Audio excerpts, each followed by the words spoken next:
there was a job 30 miles north of where I live, and they wanted to charge, I think, like $70 for it. And I did the math quick, for the cost for me to drive up there, the actual time, the processing, and then delivery. I'm going, man, I'm losing money on this.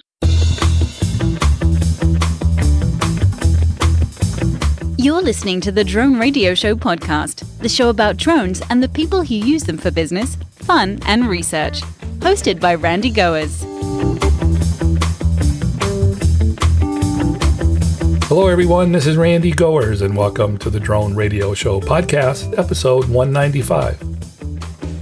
Is the drone industry meeting your expectations?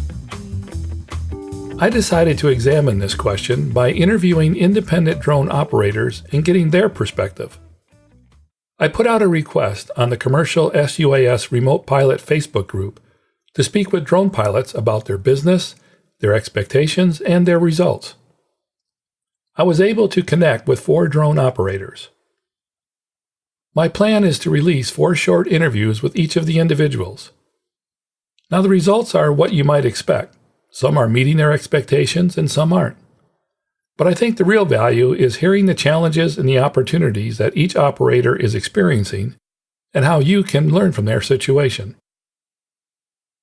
Today's guest is Micah Zimmerman, owner of Amdak, a drone services company in Fargo, North Dakota. In this episode of the Drone Radio Show, Micah shares how he's building his business and overcoming challenges to reach his goals. But before we hear from Micah, I want to give a shout out to the TechMeme Ride Home podcast. TechMeme.com has been Silicon Valley's news source for 15 years, and they now have a podcast, and it's great. Just search for the Ride Home podcast, and you'll be rewarded with some great technology content.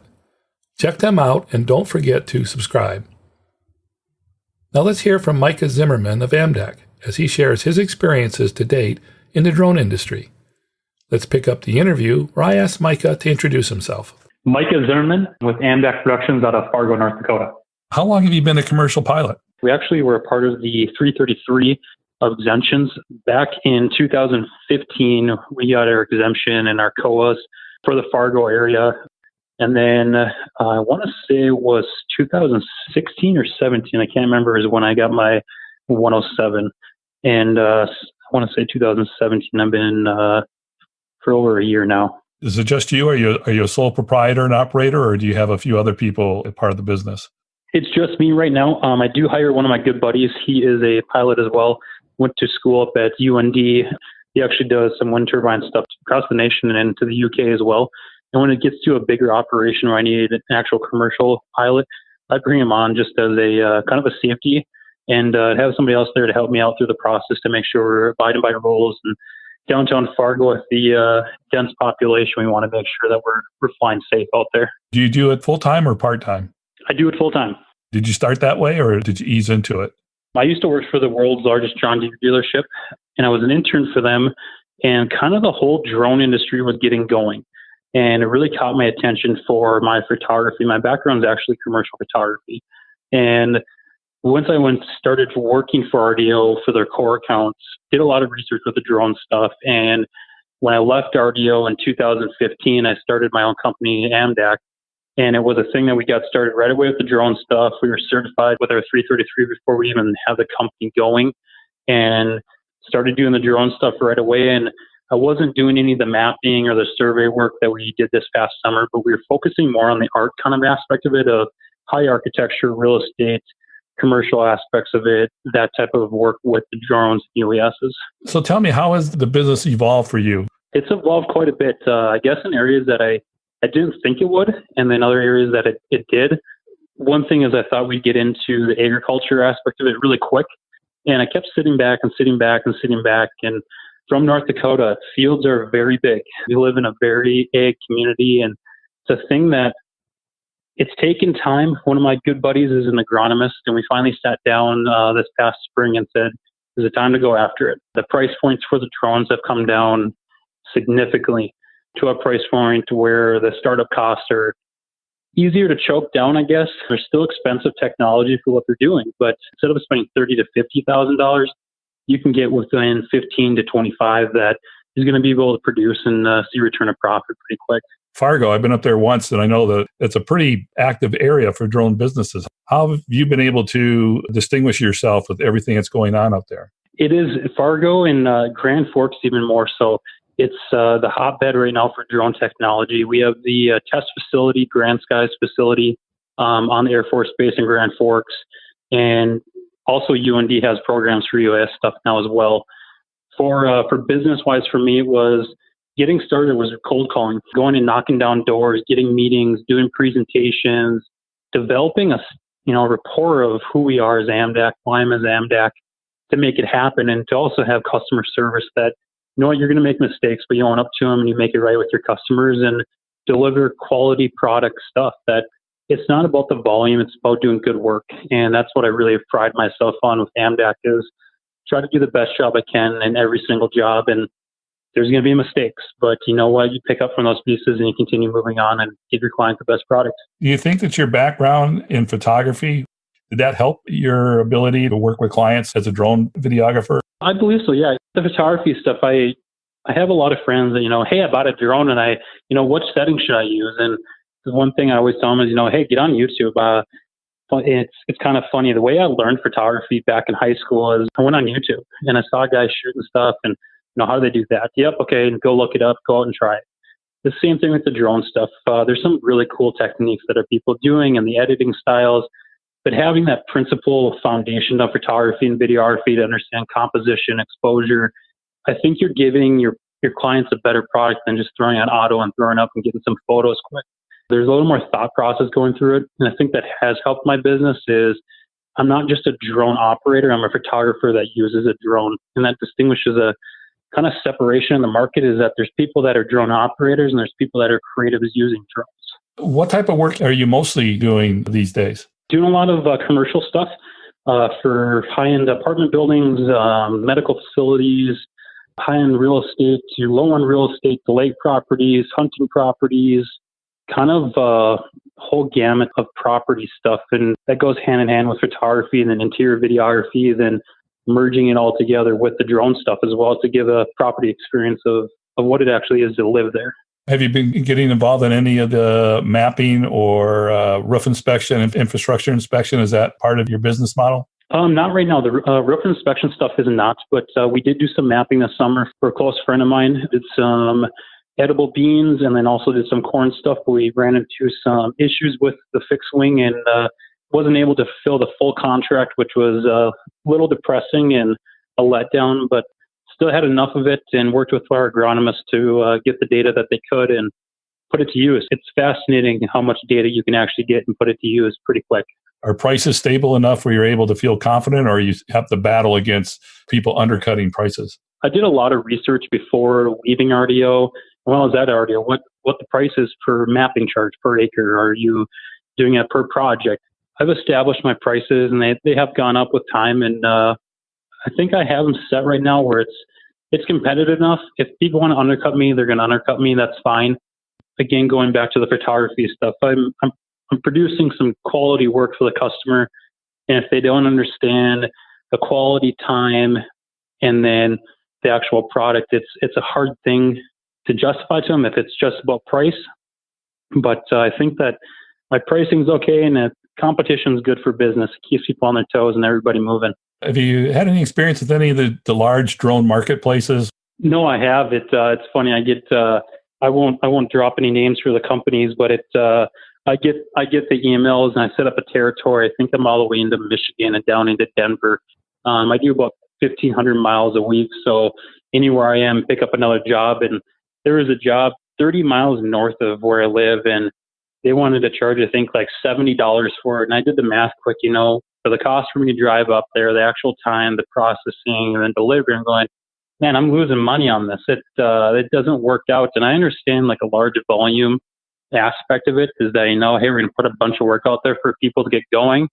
That's great. If you're a little gun shy and you can't get to a meeting and set up some cold calls, it's hard to, stir up business. And those are opportunities for new businesses to go after and get a reputation with. But for long term, I don't think they benefit for the guys that have been in it for a long time. And it's a hard thing to juggle of, you can do quality work or you can just take it for the cheapest price.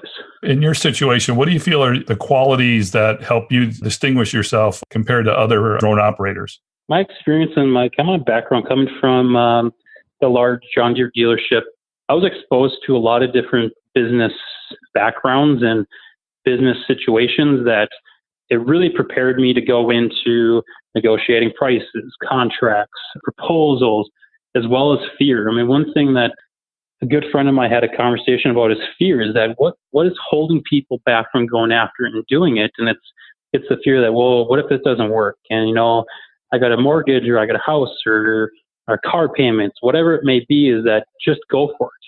My mom always told me growing up, what's the worst that could happen? Something happens and then you start making money doing it. And if it doesn't, you learn some valuable lessons too. Business as it is today, are you feeling optimistic about where things are going, or any apprehensions or hesitancies about the future? As of right now, I'm pretty optimistic. I think any business owner would say that. You hoping that everything's going to go great. And kind of a backstory here, 2 years ago, my studio was robbed and about $30,000 worth of my gear stolen, and our Inspire One and everything we were using, our tools to make some revenue, was gone.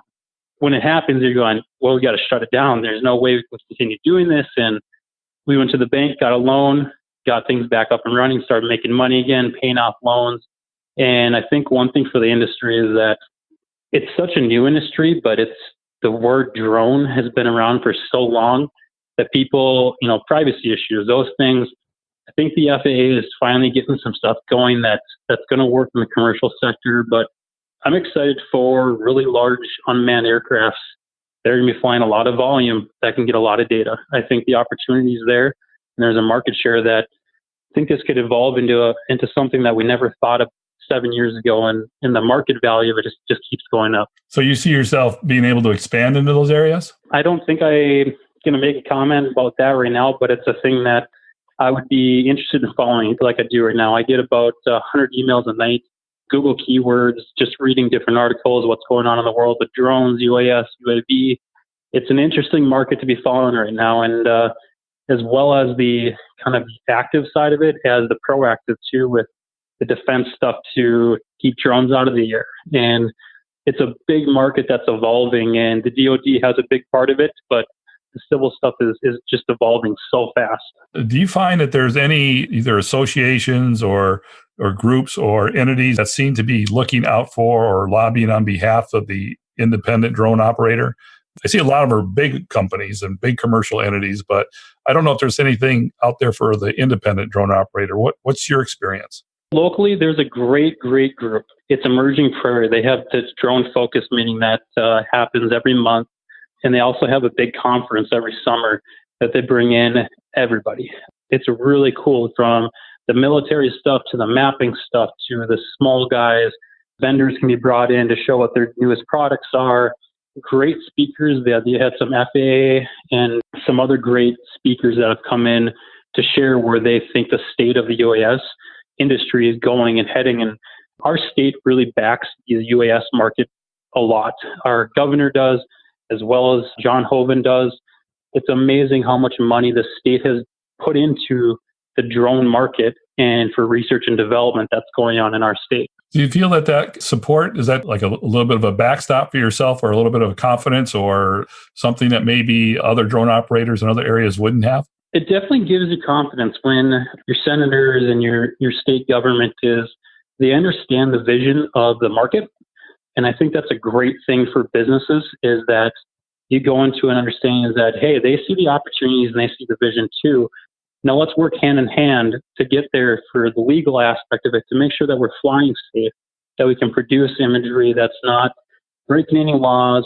But yeah, I think having the state back operators and understand the market is a great thing to happen. And I hope that other states get on it and on board with it, because there's a lot of benefit from it. All in all, how would you say the last few years have actually gone for you? It's interesting for the first year, you're getting going, the startup, you get those core customers, reoccurring customers. Right now, I'm very happy and pleased where things are going, and I hope they continue to go forward. But, things happen, speed bumps happen, and whenever something happens, you collect yourself, find a solution, and keep moving forward and try to keep business going forward as well. That's it for episode 195 of the Drone Radio Show. I hope you enjoyed hearing from Micah Zimmerman of Amdak. I want to thank Micah for taking the time to speak with me. If you want to learn more about Amdak or want to connect with Micah, check out the webpage at amdakproductions.com, and Amdak is spelled A-M-D-A-K. If you like the Drone Radio Show, please consider supporting the podcast with a small donation. The content is always free, but for as little as $1, you can help defray the costs of production. To donate, go to droneradioshow.com/donate or patreon.com/droneradioshow. And thanks for listening. Your support means a lot to me, and I hope you'll listen to more episodes of the Drone Radio Show podcast to hear how others are using drones for business, fun, and research. For the Drone Radio Show, I'm Randy Gores.